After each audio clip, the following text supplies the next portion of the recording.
Hey girl, welcome to Grow Girl Podcast, where we empower women one conversation at a time. I am your host, Inuka, and today I have a phenomenal guest. Yes, she's a first generation immigrant from Haiti and also a CEO of Home Health Aid Agency and Alliance Lifetime Mental Health Service, where she addresses needs to those with mental health illness and have employed over 100 immigrants for work. Ladies, please give it up for Francoise Charles. Hello. Hey. Hi. Hello, all. Yes, It's a pleasure having me on your show. Again, my name is Francoise Charles, and I am the CEO of Alliance Yes. Home Care VNA and also Alliance Lifetime Mental Health. Awesome. It's a pleasure being here with you guys. I'm so happy that you're here. Thank you so much for coming on this show.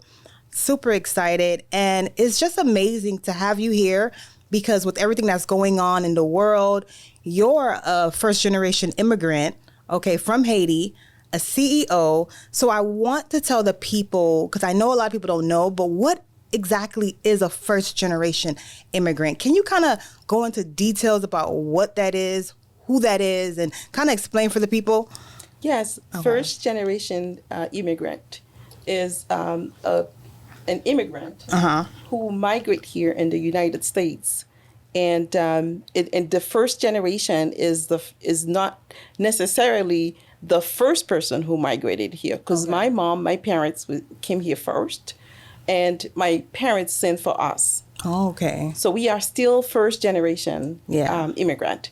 The second generation immigrant would be an example of my daughters. Okay. If you have one parent who migrated here, who's an immigrant, you are a second generation. So I'm a second generation. You're a second generation. Okay, immigrant. I'm a second generation, y'all. Yes. Okay, that's awesome. Okay, so tell me about your journey from Haiti to America. Like, what was that like? I was about 13 years old. I came here. Well, some of my siblings were already came. So I am a middle child. I am from a family of 9. So my mom, when I was growing up, I didn't know her till I came here. Oh, wow. So that was a big gap in my life. I think she left when I was about 5 or 6. And I did not see her again till I was about 12 to 13 years old. So she left Haiti to come to America. Yes. Okay. She Got was it. the breadwinner, and she came here, and then she used to, take care of us. So that's what happened, Wow. Yes. Okay, that's awesome. So I want you to go back. Yes. Go back in your mind, in time in Haiti. Like, how was it living in Haiti? Because I know that Haiti now is not the same, how it used to be. So what was your experience? What do you remember? I grew up in a town called Kwarebuke. Oh, wow. Okay. Kwarebuke is about 15 minutes from Port-au-Prince. Okay. I grew up when I can remember as early age. When I was younger, I used to live like maybe about 3 homes from Papadoc. Oh, wow. From Duvalier. Okay. So that's where I grew up till I was about maybe 9 years old, and then I moved to the center of Kwarebuke, and growing up was pretty basic. It wasn't like it is right now. It was a very basic life where things were a lot quieter. It was a very nice neighborhood. I grew up with my dad, and my dad was in the army. Oh. Yes, he was in the army, but he was a very good guy. And he did such a great job being a sergeant, you would say. He was. He's just, he was an amazing dad. I didn't even know I was missing anything.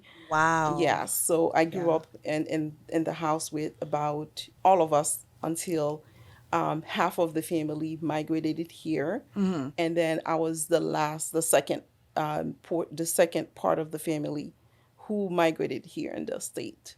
Wow. So yeah, it's a breakup family. Yeah.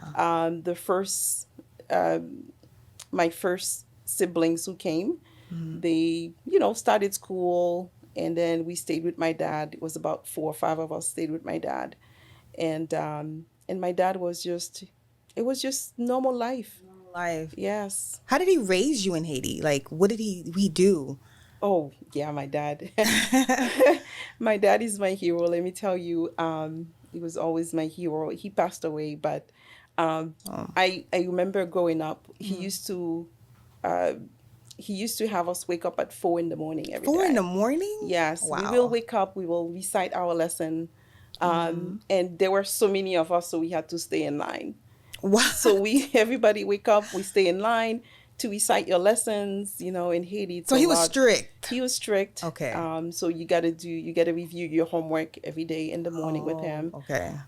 So that was, we get up, we start reviewing homework, and we have to recite our lessons to him. What was the homework before? So that's the time he really go over our homework. And then when we're done, we go shower and get ready for school. But Wow. he used to have his family side used to come and help, like aunt. Like I used always to have an aunt there, who would come and help out. While he's doing this, someone else is making breakfast. It was like almost like we were on campus, because Yeah. it was a routine. It was We a had the routine. routine. It was a good life, and I just know we had to come. Someday we're gonna come to Yeah. America, so we were Right, so right, right. excited. Yes. So you were just waiting on that time to come Yes. to America. Yes. Okay, Yes. so your Haiti dad. was great, but Yeah. we wanted it to come because my mom is Your here, mom was there. and like when you grow up in Haiti, you hear that United States is the place to be. So, but it was a Exactly. normal life. It was a normal life. Like you didn't want for anything. No, I had everything. Wow. That's awesome. Unfortunately, I mean, it's fortunate for us. We had everything. It was unfortunate for the people who couldn't, you know, Right. make ends meet. But I felt like I had everything. Wow, that's beautiful. Yes. So your dad, he instilled a lot in you Yes. that made you the woman Yes. that you are today. Yes. Yes. Okay, because he was a sergeant. Like Yes. he ran a tight shift. Yes. You guys were Yes. lining up and Yes. Yes. Lining up for oh my everything. And we gosh. always had meetings. Meetings. Tell me about Yes. that. Oh, yeah. Anything that happens, we have to sit on the table and have a meeting and talk about it. So Okay. it's always like a formal meeting, everyone on the table, and he runs the show. And Yeah. we have to sit there and talk about whatever the issue is, whether it's somebody's report card that he didn't like, Wow. whether it was something that happened in the neighborhood, whether one of us, well, we were almost perfect because he didn't let us really misbehave. Yeah. So what is something that your late father instilled in you that you're still using now as a A CEO? lot, a lot. I remember when I was in Haiti, Fanfare. I was in there, and I was one of the, what was that? I was the in charge. Okay. Forgot how you call it, but I was in charge of the whole Fanfare. So I was the lieutenant. So So for the audience who don't know what that is, what is front fire? Can you let them it's, know? in Haiti, whenever it's like a holiday, we will, like, there's a group who are in charge. Like when there's a function, let's say there's a parade. Oh, okay, So okay. we will be marching, and it comes with there's a lot of exercising. There's a lot of practice after school. So I would be in charge when there's a parade to lead about 25 other young ladies like Okay. me. So I was about 10 years old, and I was leading that group. Wow. Yes. So you were a have to be leader. promoted Yeah. to that. I remember that was a very good experience for me. That instilled in me that knowing that I can manage, like I can lead people. Yeah. So I've always been a leader since I was younger. That was one of the experience, and so many other. He was a leader himself. He led his whole family. Yeah. If they need any if they have any problem, they would come to him. Wow. Like he was the peacemaker almost. Yeah. He was He was always the chief. he was the chief. He was definitely the chief. Yes, Wow, yes, that's awesome. yes. And so now your mom is in America And like she's working, right? In America? Oh yeah, my mom. Okay. Oh, my mom worked 3 jobs. 3 jobs Yes. as an immigrant. As an immigrant. Wow. My mom was a housekeeper. Mm-hmm. She would leave the house at 5 in the morning. Wow. When I came here, that was my experience with my mom. She would leave the house at 5 in the morning to get to work. You know, she has to take public transportation. She will get to work. She will work from 7 to about maybe 3 or 4. Then she has a second job. Wow. That's Monday through Friday. And on the weekend, she has a third job. So she worked, we would see her in the morning and then we would see her again at 11. And that does not stop her. She would come home and cook. Oh my. And prepare meals. My mom she's a very strong black woman. She's a superwoman. Wow. Yeah. Wow. I can remember she only slept maybe like 4 or 5 hours a night. Oh my gosh. Yeah. Some weekends she was, she was home in the evening.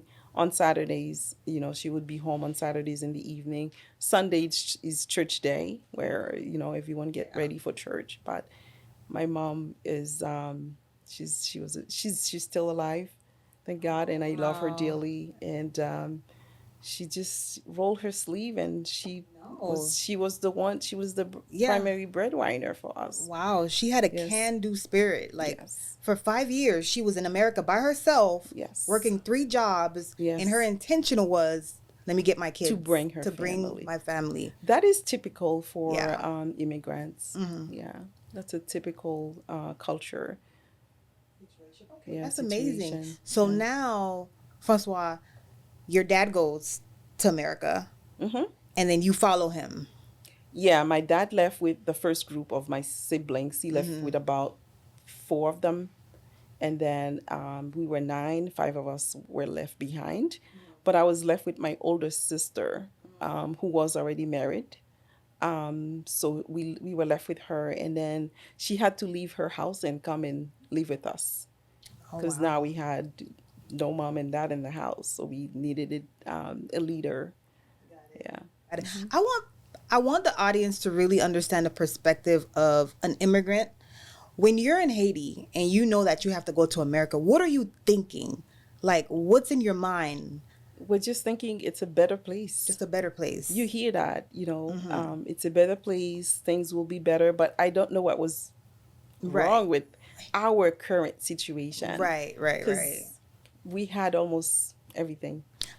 I've heard people say, America has streets of gold and they want to, Yes. So I think they hear a lot of like maybe fairy tale stuff and want to just experience the land of the free. Like you could become whatever you want. And maybe that's what it is, Yes. So when you step foot in America, how was that like? Because you're from Boston. You're not from Florida. I'm from Florida. You're from Boston, so you've been living there your whole life. Yes. Right? So how was that experience? It was really cold. I bet. The snow, I couldn't get used to snow. I still don't get used to it. But, I understand what the dream of my parents getting us here when I got here. And right now, I can see the dream of why I had to come. But when I was younger, I didn't understand why I had to come. But now I see how, Haiti is evolved right now, is evolving. And I see my life here and I understand what was the purpose of leaving your own country to come for a better life. Yeah, that's awesome. Like you're a CEO. That would not be possible in Haiti right now. Possible in Haiti right now. Yes, then exactly. That's what we strive to come here for a better life.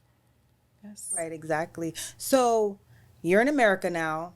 You're an immigrant in America.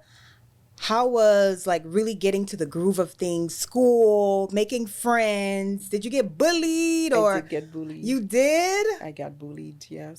Tell me about that, because you know what's going on in the world now. A lot of people in Springfield, kids are getting bullied, and it's gonna be worse for them, and I feel bad. I really feel bad because, I got bullied when I got to high school. Okay.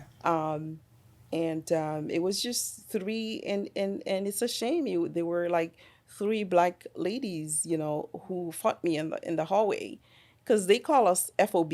What is that? Fresh off the boat. Oh wow. Yes, and I was, and I was always someone who would fight back. Yeah. So Yep. I told them the little English that I had, I tried to Mm-hmm. talk to them because I was with other friends who did not speak English at all.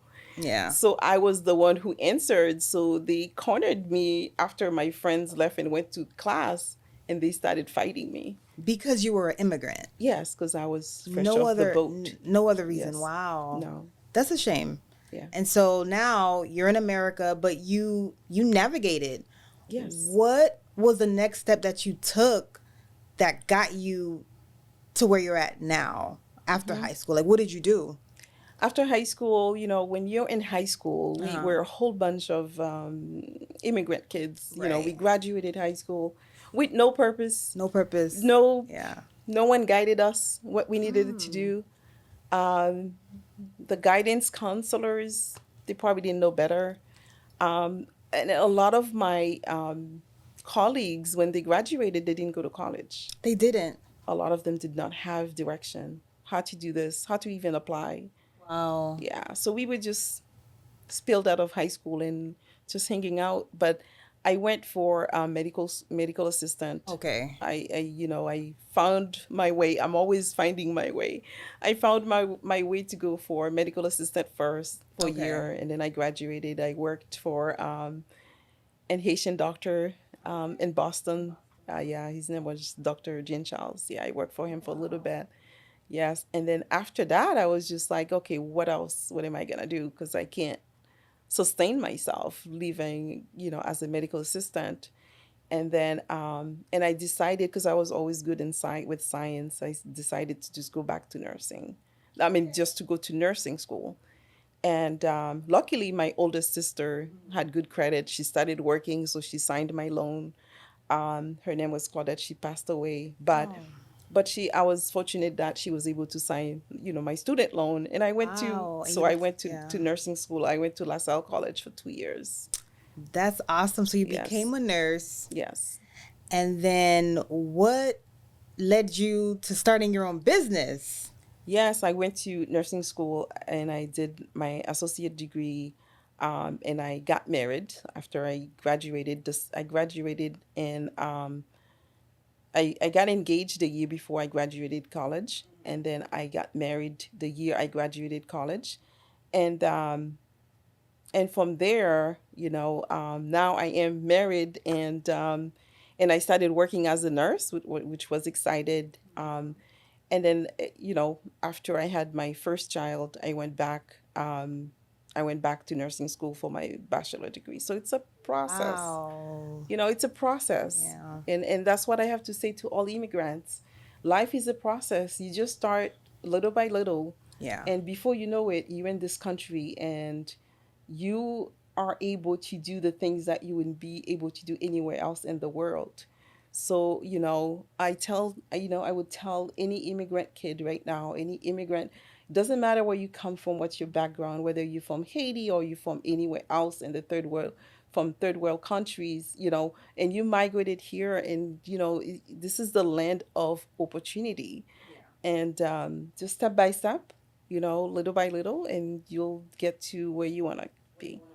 That's Yes. awesome. That's really great advice because even with what's going on now in the country, it's a bad narrative that's showing immigrants as they don't help or they're not doing anything. And that's far from the truth at all. Because look at you. You actually, in your company, employ immigrants. I do. That's amazing. Yes. So I want to know, when did you get that light bulb moment, the epiphany that I want to be a business owner? Because you were a nurse. So how did you transition over? Okay, so when I started working as a nurse, working as a nurse is very hard. I'm sure. It's a very hard job, and Yeah. I loved being a nurse, and I still love being a nurse. Yeah. But it was so hard, and I didn't see how I was gonna make a life out of just working as a bedside nurse. So I started thinking, maybe I should open a business. So my first business was a staff nursing temp agency. Oh, Yes, okay. yeah. So that's what I opened first, and then after that, I stopped working for a little bit.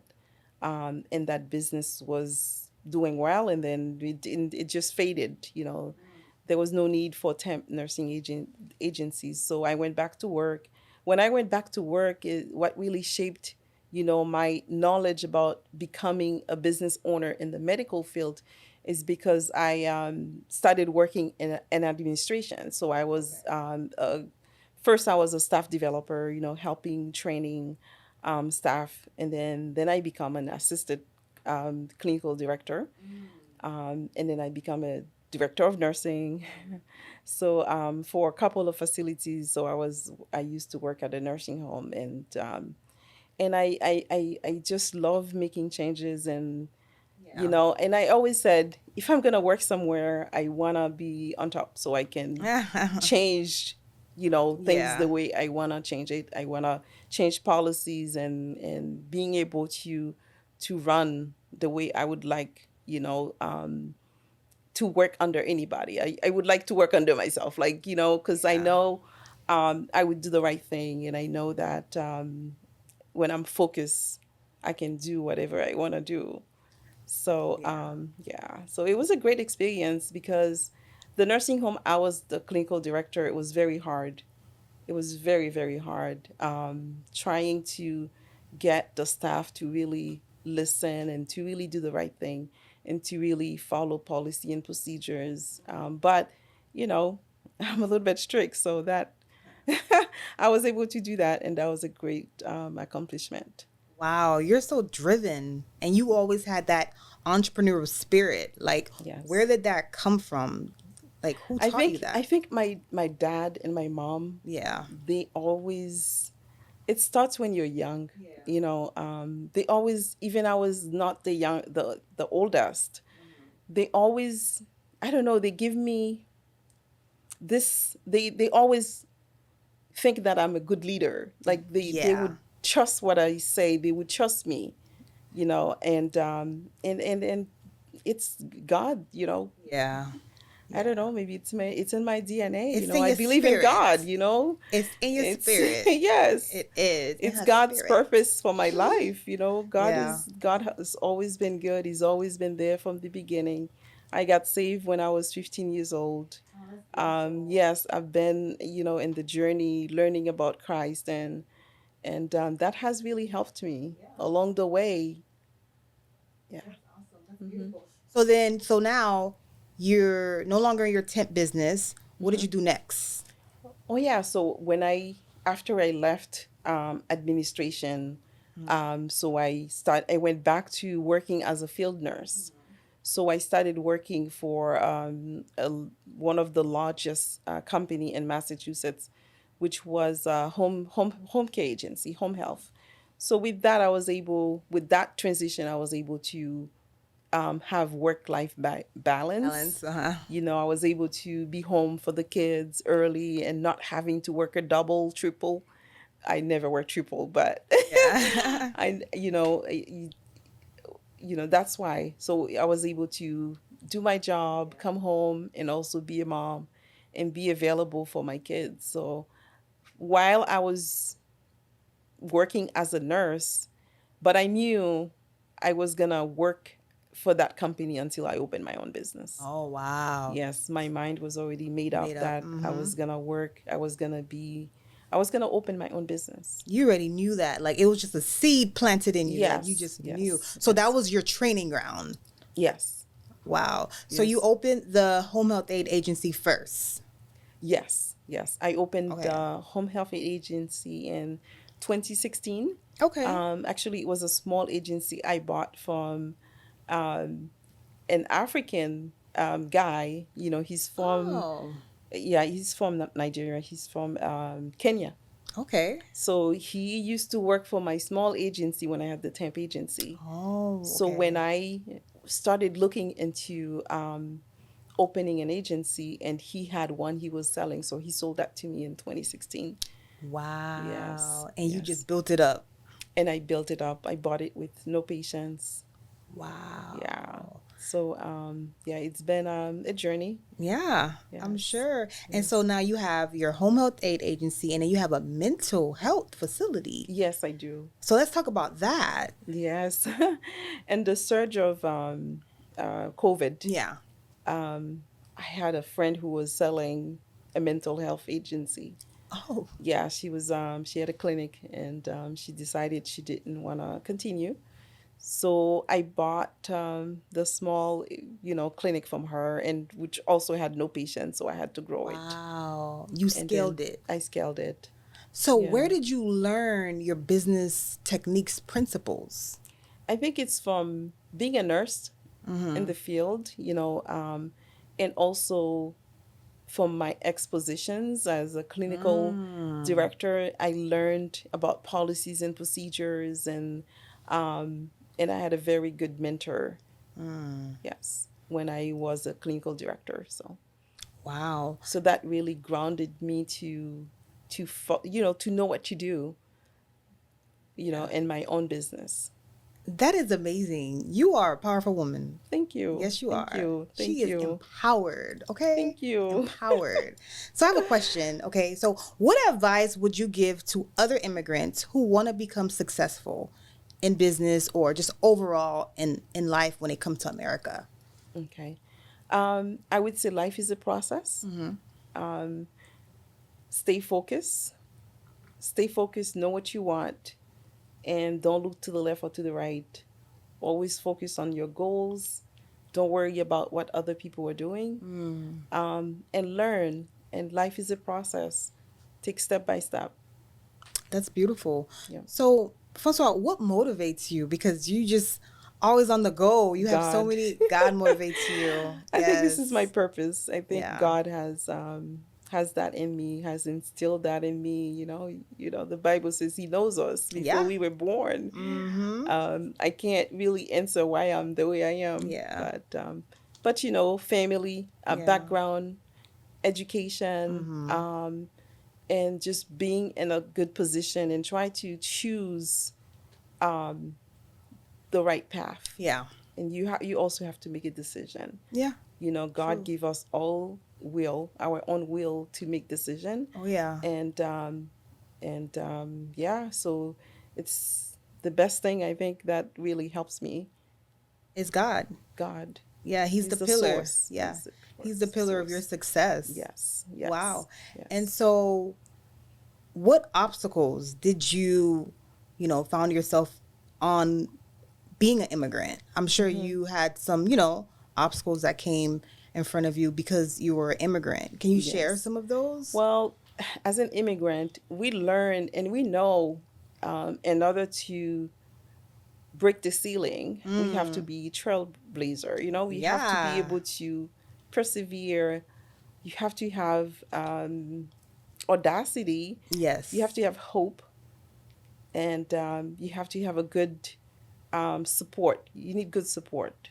I had support from my family, Yes. and I'm just blessed that I married a very good man That's who also awesome. supported my vision. Yes, he also was open-minded, and also a first generation immigrant Okay. who also is a trailblazer as well. He had his degree at 21. Yeah, Wow. when he came to the United States, and he has a very good major, architectural engineering, and you know Hmm. how hard that was back I'm then. sure. Oh my gosh. So and he's been very supportive. I think Wow. I've been fortunate to have that kind of background. And when I opened my business, let me tell you, Haitian people, we can do it. Listen. Listen, God is the source. But guess Yes. what? You put two, three Haitians together, Oh, listen. the Two, three sky is the Haitians. limit. The sky is the limit. The sky's the limit. I had this Yes. wonderful Haitian close family who came and helped me in my business. Wow. Yeah, her name is Susan Toro. Yeah. My gosh, this woman walked in there and she rolled up her sleeve and helped me out. So when I was in the office, she was in the field. When I was in the field, she was in the office. So, and I had a couple, my cousin, Marie Paul and I, oh my gosh. She came in and she brought her friend, Mary JP. I'm telling you, the pioneers. Yes. You know, there's a lot of people who brought success to my business, who really stay, you know, the course with me. Another girl, Francesca, she came in the office and she was an admin. She just turned the whole office upside down and she was working very hard. You don't need a lot of people. Yeah. But you need at least a handful of people who are really going to be with you. So, and yeah. That's amazing. Yes. That's so amazing. Yes. Wow. And I also had, you know, people throughout the years, you know, when I started was a handful of Haitians, then become, you know, this girl, Anna from Guatemala, you know, Yeah. and then I have a couple of ladies that came after from Dominican Republic. I don't know, when they came in and they saw how hard I was working and they get inspired and they just, You're inspiring. yeah, they just like helped. I don't know. Yeah, you're really inspiring. And your husband, he first generation immigrant, came to America, graduated at 21. And what did he end up doing after that? Oh, he worked for many large companies. Wow. I mean, this man managed $100 million projects. What? Yes, $100 million project. He worked for MIT before. Uh-huh. He worked for, his last job was at Wesley College. Wow. Yes, he's a project manager. So yeah, so he manages big projects. Did y'all hear that? Immigrants making a difference. Yes. Okay. Yes. Yes, girl. Yes. That's awesome. Yes. So what is next for Francoise? Because you are a trailblazer. You're an empowered woman. You're a superwoman. What's next for you? What's next for me? Yes. I don't know. God always seemed to lead me to the right path. Yeah. And I pray about that. I pray about the next path. And he's the next path. That's great. I love that. I love that. I just follow that. You know, we all have that thing in us. Yeah. That's telling us what to do. Sometimes it's a lot of fear, like we're fear of what we don't know. True. And a lot of times I get into, you know, doing things. I'm like, oh my gosh, why can't I just stay quiet and not move so much?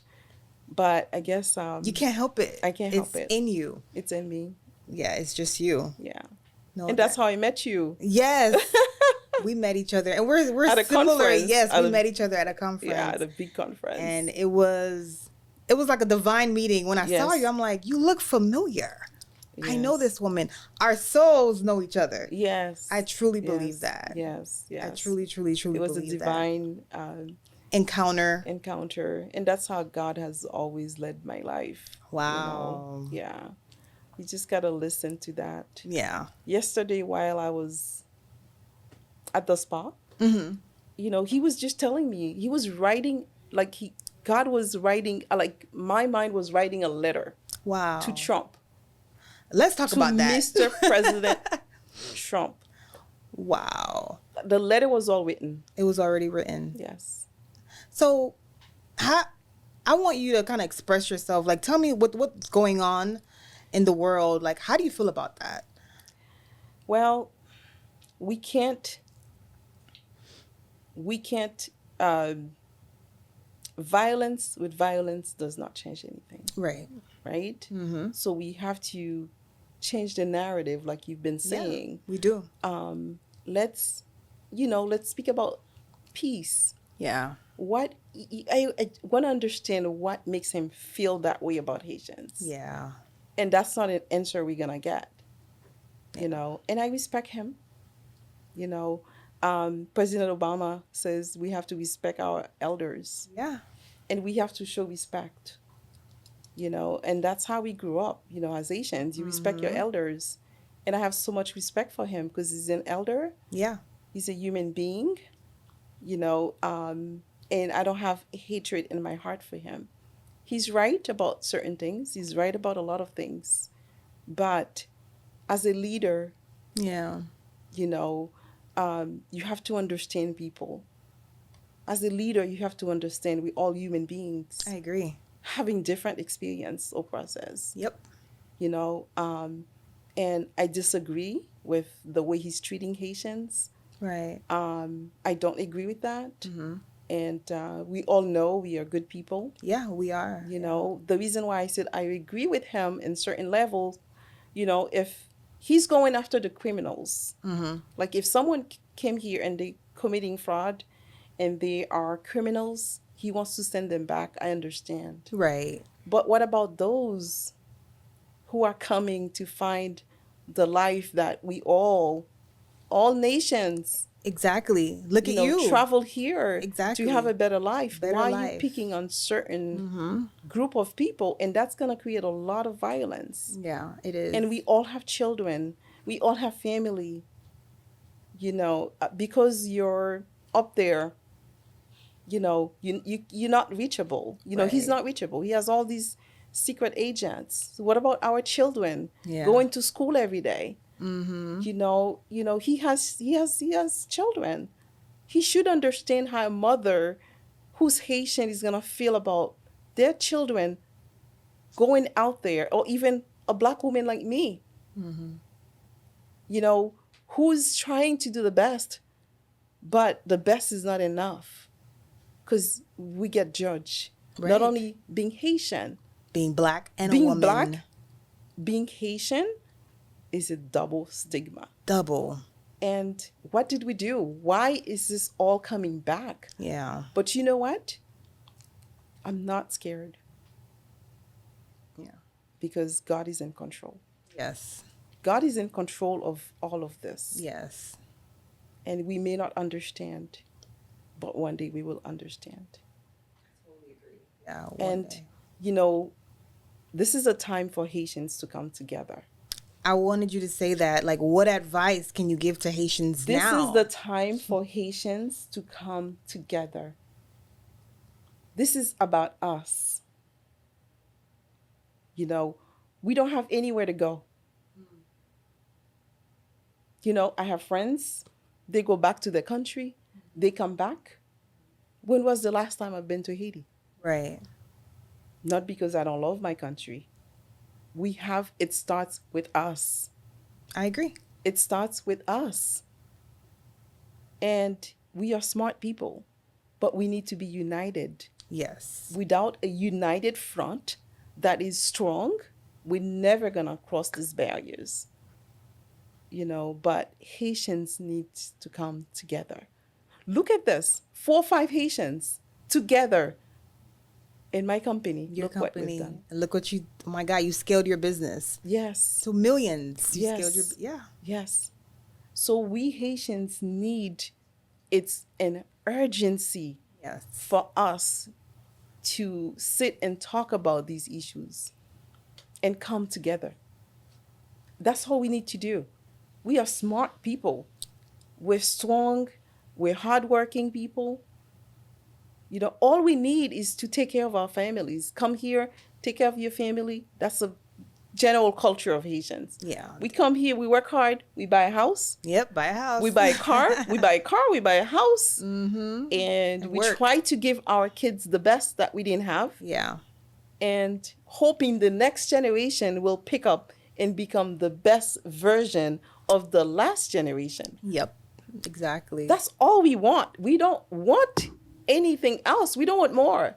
No, that's literally it. That's literally it. That's literally That's it. it. Haitian people Okay. are not even opening businesses. We are hard working Workers, people. yes. We work. Mm-hmm. We go to school.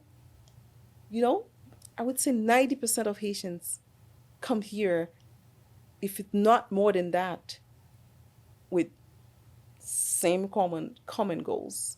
I agree. Common goals to work hard, pull your sleeve, and have a better life and give your children a better life. Leave a legacy for them and the next generation. We don't bother people.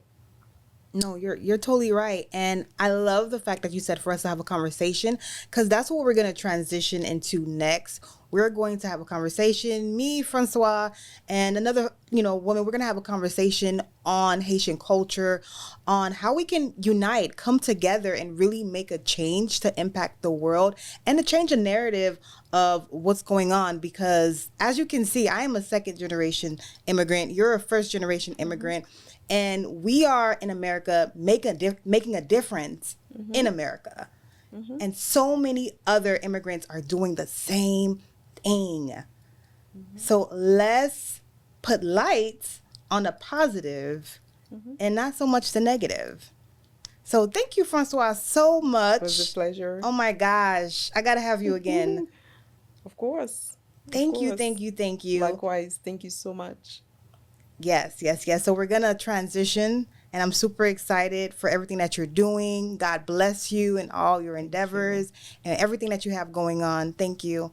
So thank you so much for watching Girl Girl Podcast. It's been real. It's been real. This is a real conversation. Yes. Wow. Yeah. Awesome.